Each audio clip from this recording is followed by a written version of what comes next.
Меня зовут Мухаббат.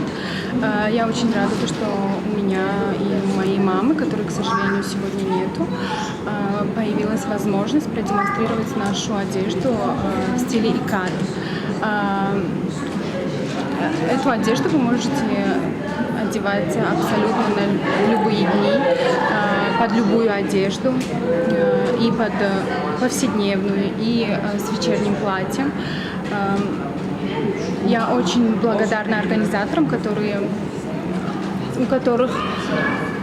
дали нам возможность продемонстрировать свою коллекцию.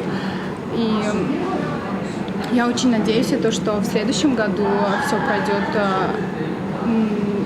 на таком же хорошем уровне, и у каждого дизайнера снова появится возможность продемонстрировать свои коллекции и дать возможность зрителям оценить каждый наряд.